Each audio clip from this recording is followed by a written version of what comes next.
je me présente, je suis Pierre Tibulle, je suis Practice Leader Mobile chez Hardis Group. Hardis Group, c'est une société de services qui fait 800 personnes en France.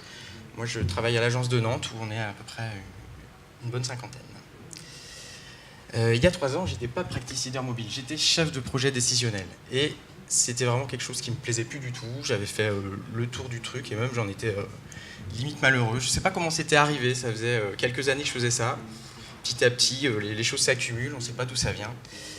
Donc je me suis dit, non, faut faire quelque chose. Donc j'ai fait un bilan de compétences. J'étais tellement dans le gaz qu'il fallait vraiment que quelqu'un m'aide.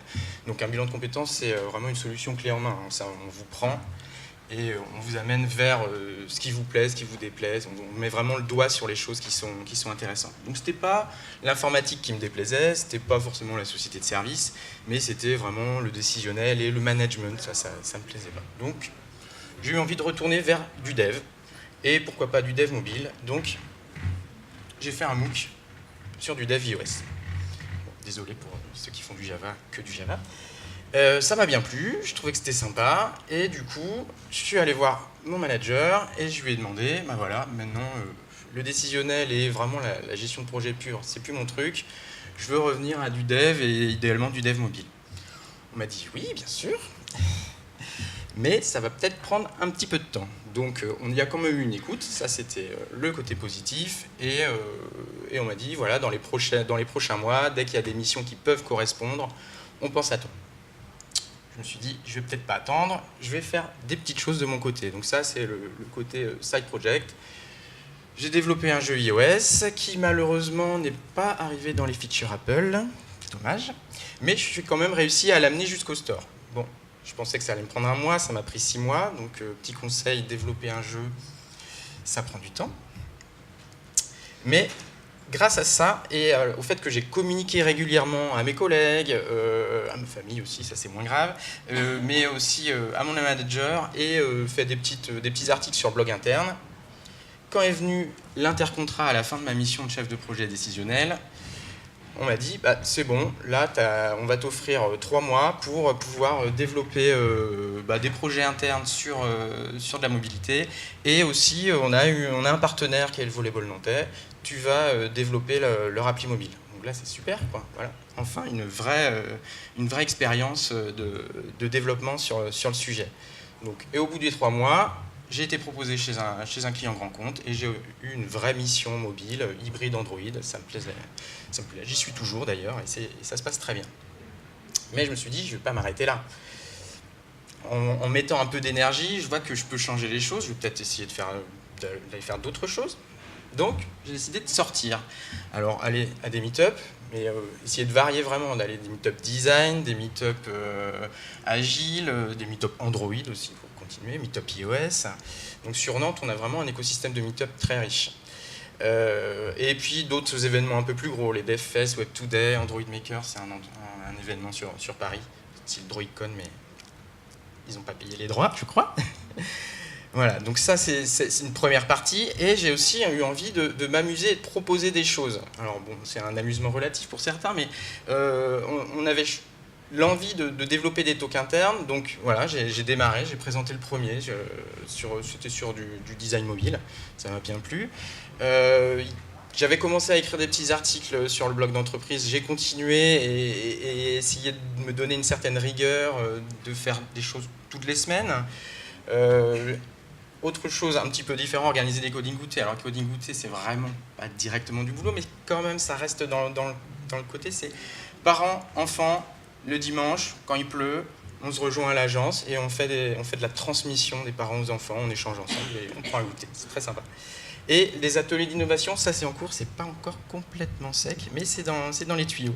Voilà, donc c'est des propositions, essayer de faire vivre. Et tout ça a fait que quand ils ont voulu donner un rôle de practice leader mobile au sein de l'agence, ils ont pensé à moi plutôt que d'essayer de recruter quelqu'un en externe. Donc globalement, mon plan machiavélique a fonctionné. Alors maintenant, je vais arrêter de parler de moi, essayer de prendre le cas un peu plus général. Donc qu'est-ce que c'est que le job crafting ?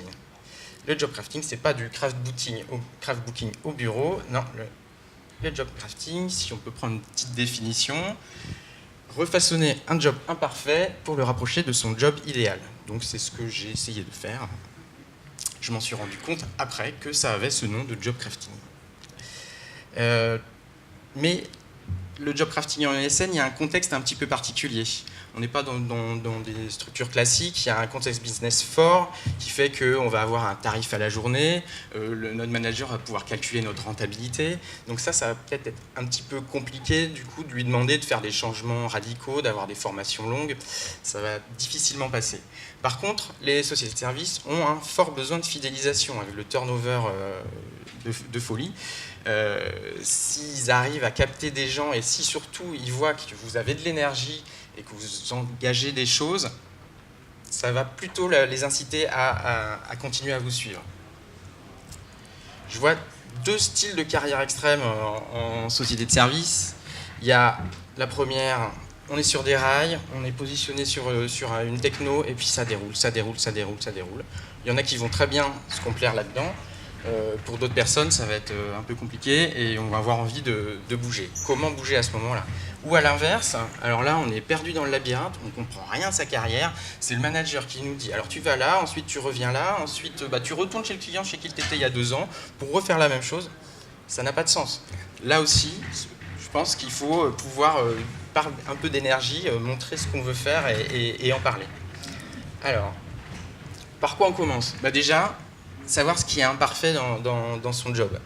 Est-ce que c'est un besoin de changement radical? Donc là, peut-être qu'on est un peu paumé comme moi je l'étais. Ou est-ce que c'est juste des petites retouches? Donc des petites techniques simples, c'est se dire, tiens, aujourd'hui, qu'est-ce qui m'a plu, qu'est-ce qui m'a déplu? Cette semaine, qu'est-ce qui m'a plu, qu'est-ce qui m'a déplu? Pareil, ce mois-ci, cette année. Essayer de faire ressortir des choses et voir les tendances et peut-être trouver les solutions soi-même. Sinon, si on veut se donner un cap, il faut mieux se connaître. Et là, on n'est pas forcément, bizarrement, la meilleure personne pour savoir exactement vers où on veut aller. Il faut s'ouvrir aux autres, donc échanger avec ses collègues, ses amis, sa famille, son manager. Si on est complètement paumé, un bilan de compétences, ça vous offre le full package, donc c'est très bien. Les petites choses que moi j'ai mis en place et que je vous conseille, c'est gagner en visibilité. Si vous gagnez en visibilité, on va vous prendre plus au sérieux, on va vous offrir plus d'opportunités que si vous restez vraiment dans votre coin. Gagner en visibilité, ça peut être tout simplement discuter avec ses collègues. C'est-à-dire, vous avez envie d'un petit changement ponctuel sur les tâches administratives, ça vous rebute. Mais en fait, vous ne savez pas que juste 2 bureaux plus loin, il y a quelqu'un, en fait, les tâches administratives, lui, ça lui plaît. Et juste en discutant, on peut peut-être échanger, après échanger avec le manager, voilà. Ça peut se faire tout simplement comme ça. Moi, j'aime bien rédiger des articles de blog. Pour d'autres, c'est pas leur truc. Faut pas trop se forcer, faut que ça reste un plaisir. Présenter des talks internes, là, visibilité maximale, un bon retour sur investissement, je trouve, et aussi échanger avec son manager. Parfois, on a l'impression, mais c'est évident, il est au courant de ce que je veux, de ce que... Bah, en fait, il n'en sait rien. Il y a comme un plafond de verre, mais dans les deux sens, en fait. C'est le brouillard. Donc, ne pas hésiter à aller le voir, à la limite d'être chiant, peut-être, mais ou voire même dépasser un peu cette limite. Mais je pense que ça ne peut que faire du bien d'échanger avec les supérieurs IH. Ensuite, une deuxième chose qui est hyper importante, c'est structurer ses demandes.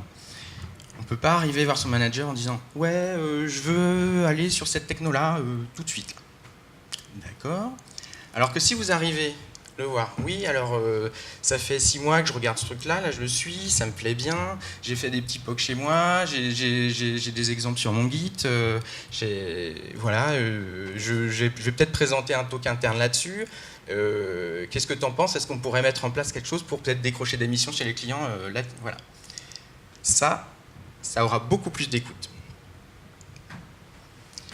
Quelque chose qui, moi, je pense est essentiel, c'est cultiver ses projets perso et aller jusqu'au bout. Alors, je vais prendre un exemple. Chez Ardis, on a un collaborateur qui était passionné de drones et on a une solution de logistique d'entrepôt. Et il a eu l'idée de fusionner les deux, en fait, de faire de la logistique d'entrepôt avec des drones, c'est-à-dire par exemple faire l'inventaire par des drones. Il est allé voir la direction, ils ont échangé, et 2 ans après, on a une solution d'inventaire d'entrepôt par drone qui fonctionne très bien et qui nous a permis de décrocher plein de clients. Et le mec, il fait ce qu'il veut, enfin ce qu'il aime, tous les jours. Donc, c'est bon. Voilà, donc j'ai parlé déjà, moi j'ai adoré sortir. Le fait d'aller voir à l'extérieur, ça m'a recentré sur ma boîte. Je ne m'y attendais pas, mais donc je peux que vous conseiller déjà, vous êtes ici, donc vous aimez peut-être sortir, mais peut-être aller plus loin, aller au Devox France. J'ai essayé d'y aller l'année prochaine, je pense que ça peut être sympa.